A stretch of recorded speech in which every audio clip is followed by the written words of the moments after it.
Order! Consumatum est!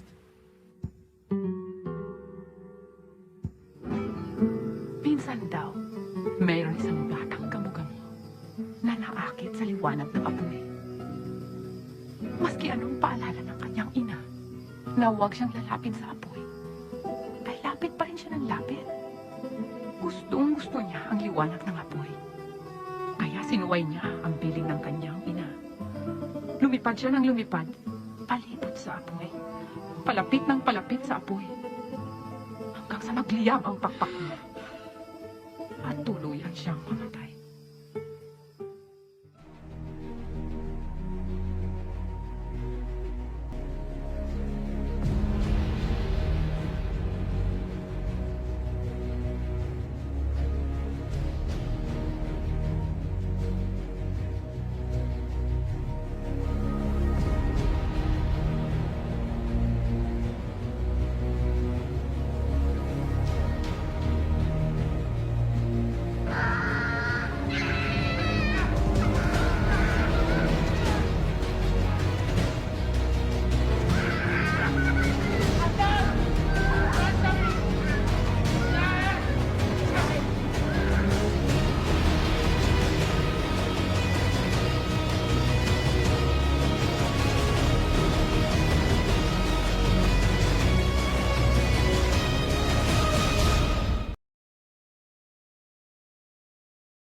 Good day everyone, now we're here on our lesson 4. Lesson 4 is all about exile, trial, and that of Jose Rizal. And our objective of this topic is to analyze the factors that lead to Rizal execution and describe and analyze the effects of Jose Rizal execution on Spanish colonial rule and the Philippine Revolution. So without further ado, let's go. December 6, 1896 is the trial of Jose Rizal by a Spanish military court for sedition, rebellion, and conspiracy that lead to his execution and martyrdom.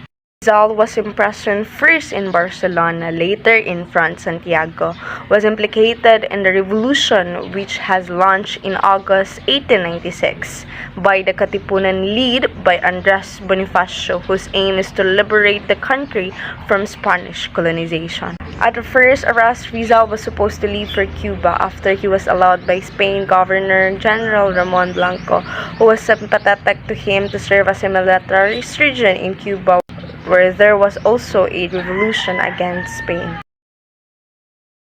So before departing from his exile in Dapitan to Manila and later in Spain, Rizal released a manifesto renouncing the revolution and emphasizing the importance of educating Filipinos and fostering a national identity as a crucial step towards freedom.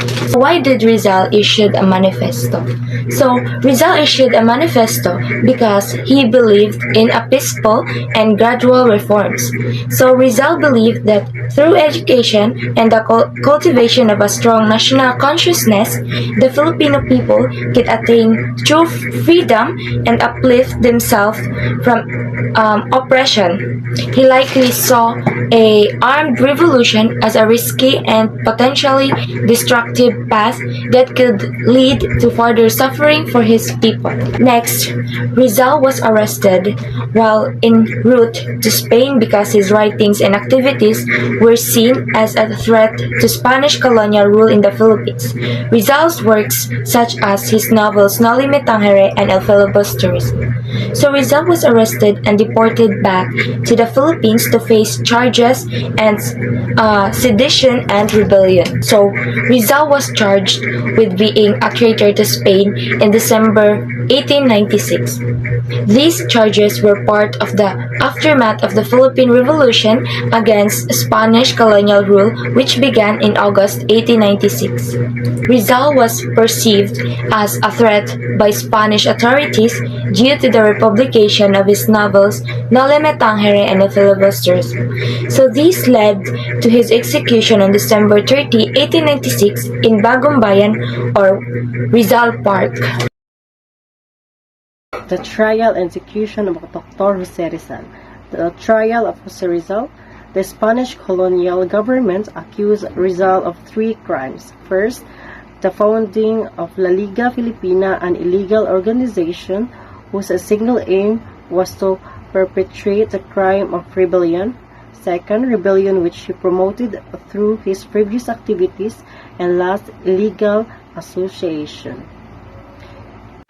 The Rizal's family. At the base of the alcohol burner they found Rizal last masterpiece, the Mi Olmo Adios. The copies were given to each family member and some are to the Cavite insurgents.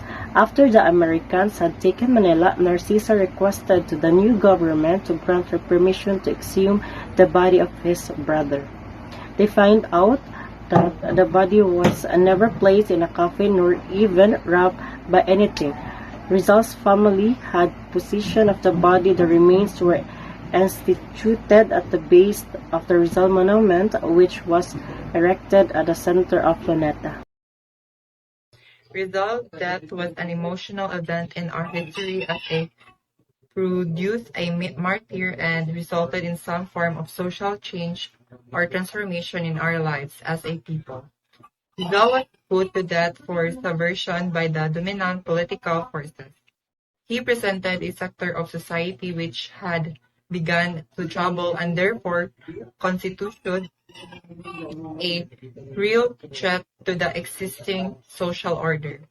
Rizal's death was considered in Philippines history as an emotional episode because it did not only produce a martyr, but it is also paved the way to reforms in society and transformation in the Filipinos' lives.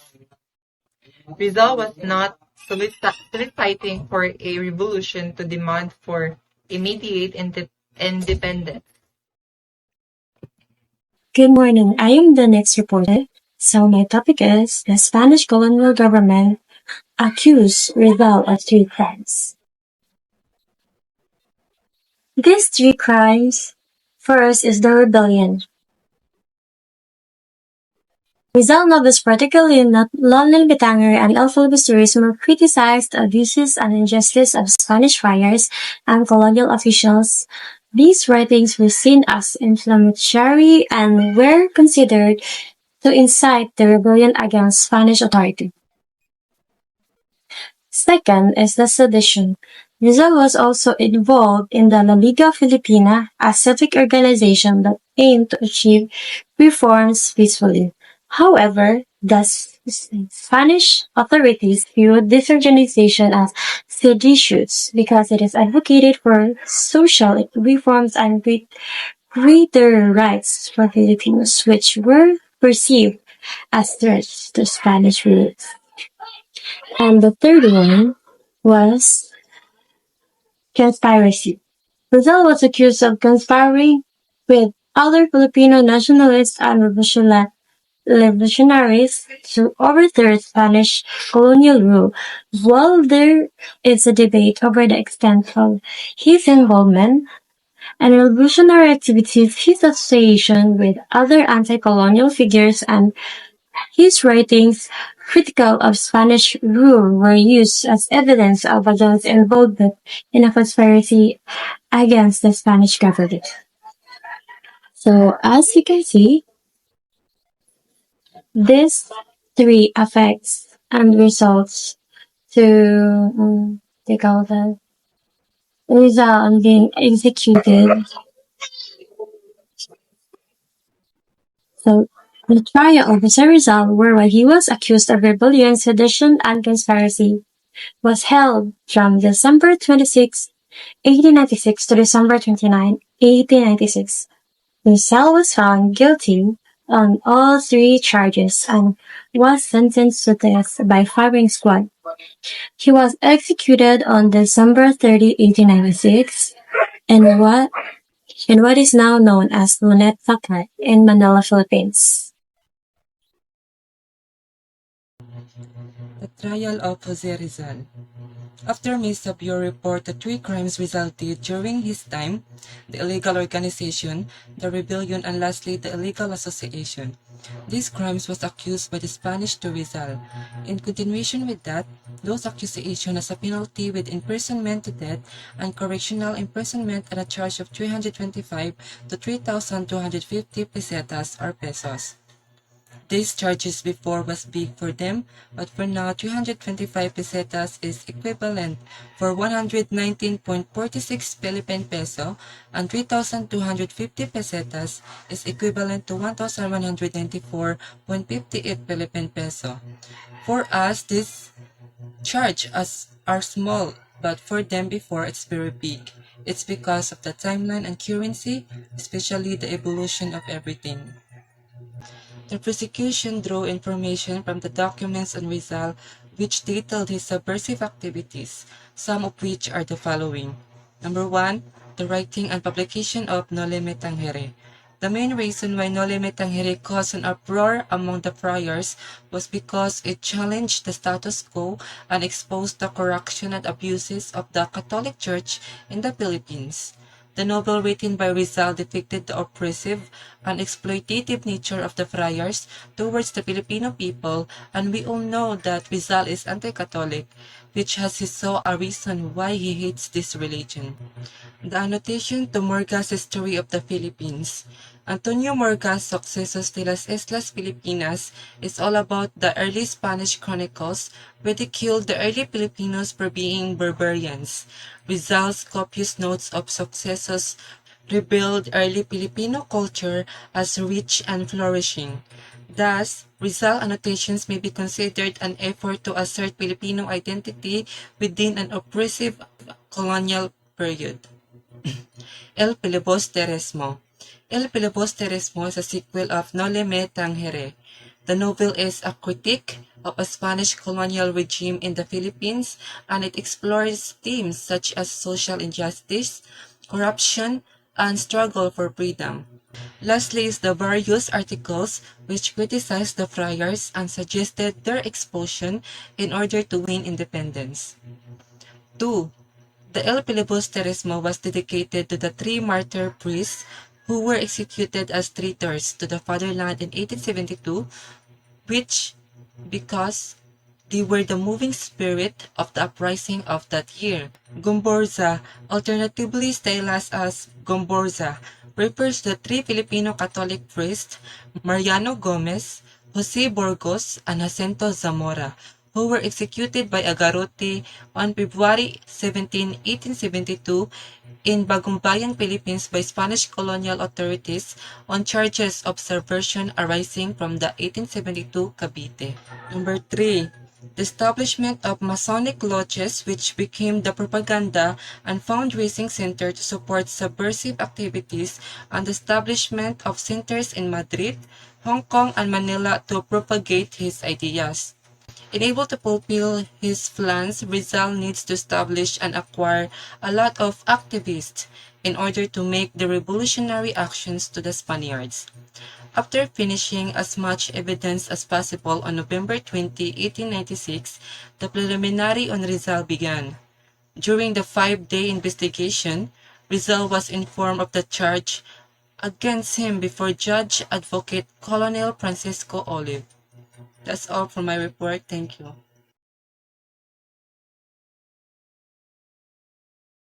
Two kinds of evidence endorsed by Colonel Olive to Governor. First is the documentary of 15 exhibits. The second one is the testimonials. These testimonials provided by Martin Castintino, Aguedo del Rosario, Jose Reyes, Moises Salvador, Jose Dizan, Domingo Franco, Diodato Arellano, Pio Valenzuela, Antonio Salazar, Francisco Quezon, and Timoteo Paez. The judge, who is Rafael Domaguez, advocate assigned with the task of deciding what corresponding action would be done. After a brief review transmitted the records to Don Nicolas de la Pena. According to my research, documentary and testimonial evidence presented against Rizal. The documentary evidence consisted of 15 exhibits. And these are the documentary proof protected as subsequent 15 exhibits. First is Antonio Luna's letter to Mariano Ponce. Second is Rizal's letter to his own circle of relatives. Third is Marcelo H. del Pilar's letter to Didato Arellano. Kundiman is the name of poem. Carlos Oliver's letter to a nameless character. And Dimalang's signature on the letter. A Masonic report as range 6. A nameless and undated letter to the Hong Kong Telegraph's editor. 10. El Defonso Laurel's letter to Rizal. Rizal Segundo's letter. And 12 is Marcelo H. del Pilar's letter to Don Juan A. Tenblus. 13th is transcript and Pinken's speech. 14, Tick's speech, Tick's transcript. And 15 is Laong Laan's poetry.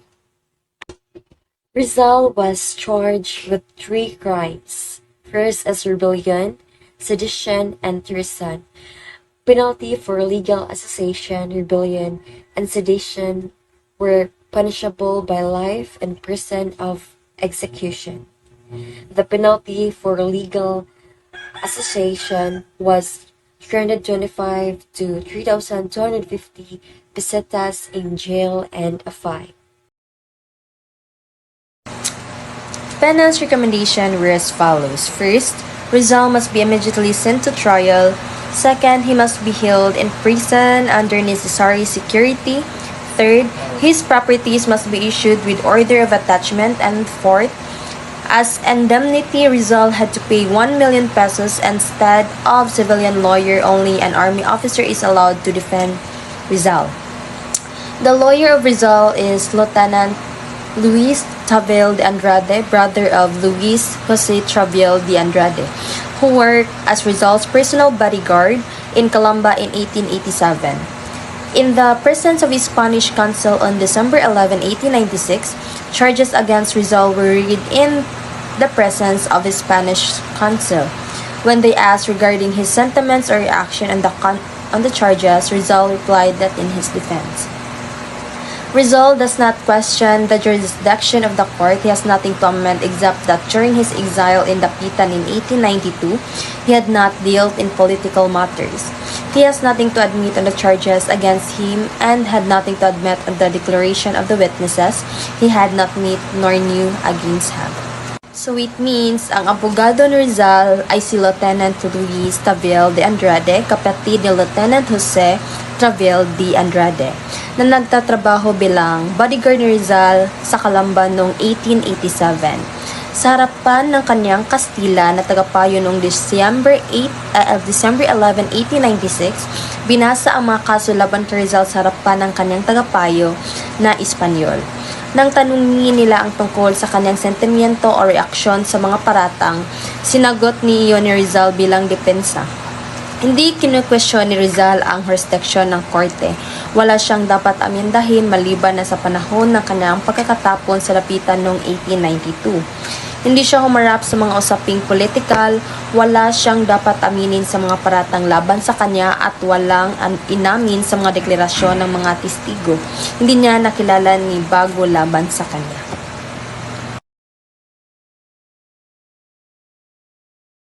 This passage describes the events leading up to Jose Rizal's execution on December 30, 1896, at Bagumbayan Field, now known as Lanata Park in the Philippines. Despite the pleas for clemency, or known as mercy, the military court influenced by vindictiveness, anonymously voted for his death sentence, Governor General Polavieja affirmed the court's decision. Rizal, heavily guarded, walked from Fort Santiago to Bagumbayan, accompanied by Jesuits. He wore a black suit and a derby hat with his arm tied behind him. During the walk, he reminisced about his youth and student days, particularly at the Ateneo. Spanish troops held back the crowd, and artillery groups were on alert to prevent any rescue attempts. Rizal's brother, Pasiano, who had joined the revolution forces, discouraged any rescue attempts, recognizing the Spanish firepower. At the execution site, the captain instructed Rizal on how to position himself, facing the firing squad with his back turned and looking towards the sea. This description highlights the solemn and somber atmosphere around Rizal's execution, as well as the measures taken by the Spanish authorities to ensure its execution without interruption. Si Jose Rizal, usa ka nasyonalista nga Pilipino, giatubang ang usa ka firing squad niadtong December 30, 1896 sa Manila. He requested to praise the squad aron nga musukod sa pagsabot nga ang mga traitor lamang ang musumikad niini nga posisyon. When denied, he asked to be shot in the back, nga nagbarog nga walay takob sa mata o naglutang. Despite sa offers sa pari sa usa ka cross, iyang gidecline symbolizing his refusal to be absolved. Ang dignified stance ni Rizal of refusal to submit turned away, nagpa-symbolize sa iyang refusal to be absolved. Rizal's dignified stance of refusal to submit became symbols sa Filipino resistance against Spanish colonization. Rizal's last day and his execution. So Rizal spent his last 24 hours in his death cell where he received members of his family and write his letter. So on December 29, 1896 at 6 a.m., Captain Rafael Dominguez was designated to take all charge and read the death sentence of Dr. Rizal. So the same day around 7 a.m., Rizal was transferred to Fort Santiago. There he received his numerous visitors, including his family, several friends, and his former professor. So iyang first visitors were Father Miguel Cedera Mata and Father Luis Visa. When Jose Rizal writes his letter in his death cell, the first one is given to his friend or second brother, Ferdinand Blumentritt. So I've searched now and I will read to you the letter of Jose Rizal to Blumentritt. My dear brother, when you receive this letter, I shall be dead. Tomorrow at 7, I shall be shot, but I am innocent of the crime of rebellion. I shall die with a tranquil conscience. Farewell, my best and dearest friend, and never think ill of me. Sumoto siya ang letter ni Jose Rizal, no, to Blumentritt. And then, followed by his letter addressed to his family. Rizal also gave his sister an old petroleum lamp and whispered to her in English that there is something inside of it. So here's the lamp. So inside of it is his famous farewell poem, which is the Ultimo Adios, or in English, Last Farewell. So the copies were given to each of the family members and then to the Cavite insurgents. So the Ultimo Adios, or Mi Ultimo Adios, serve as a testament to Rizal's deep love and devotion to the country, which is the Philippines. At the very last hours of Rizal's life, Rizal was said to have married to his Irish girlfriend, Josephine Bracken, according to the Catholic rites. So after living with her for some time in the Pitan, so they were previously civilly married. On December 30, 1896, Rizal set his walk from Fort Santiago to Bagumbayan Square, which is the Lunita Park now. In the same place where the three priests were killed, which is the Gomez, Burgos, and si Zamora, also known as Gomborza. Sa paglakaw ni Rizal sa Fort Santiago to the Bagong Bayan, Rizal wore a black suit and a hat, and then his hand were tied behind his back. And indeed, doon na siya nag-recall sa iyang mga memories, youth days, student days, and his conscience were clear, and there's a smile on his face. So beside of him is Lieutenant Luis D. Andrade, who had defended him to the trial, and Father Villacra on the march. Before and behind him, ang mga sundalo na, so, atubangan o sa likod, mga sundalo na mooy kauban ni Rizal. Rizal was ready and calm, took his position opposite to his executioners, and ready to face his ultimate death. At exactly 7:03 a.m., in the morning of December 30, 1896, Rizal shouted, "Consumatum est," or in English, "It is finished."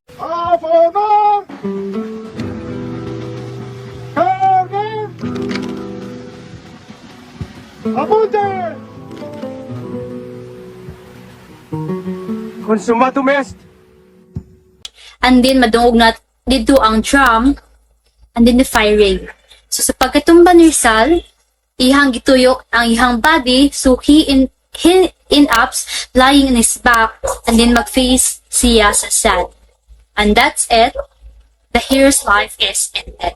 And sa background, madung is Viva España, death to traitors. The Spanish authorities not allowed to claim his body, and the military buried his body in a marked grave in Paco Cemetery. So, Paco Cemetery is also known as the Paco Park that is located in the heart of the Paco, Manila. Her sister finds his body on the different cemetery, but the exact location still remains unknown for her. After that search is nakakita siya og a new cemetery because of her curiosity. Isulod siya and then nakita siya baong gilubong. Then, she suspected o nagduda siya nga iyahan dyan na igsuon. So, nirequest siya sa grave digger nga pabutngan og lapida. So, Narcissa requested the grave digger to put initials in that grave. And the initials nga gipabutang niya is RPJ, that stands for Rizal Protasio Jose. The reason why the initial was reversed is to avoid attention and to ensure that only those who knows Rizal's full name would be able to identify his burial site. After that execution of Rizal, his personal belongings, including his books, letters, and alcohol burner, were delivered to his family. His items were kept by the Spanish authorities, but were eventually returned to Rizal's family. So, to Rizal's family, at the base of alcohol burner, they found or nakita nila ang last masterpiece ni Rizal called Mi Ultimo Adios. So, some copies are given to each of his family member, and some are to the Cavite arguments. So, after mga Americans ni take to Manila, ni-request her sa the new government to grant her permission to exhume the body of his brother. Exhume means to remove the body from the ground after it has burned. So,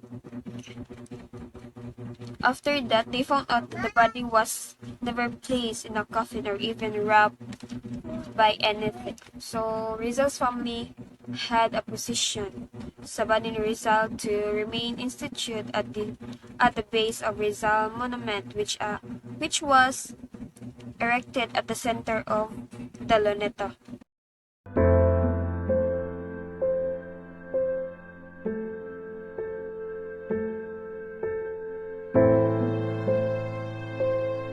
Audio preview.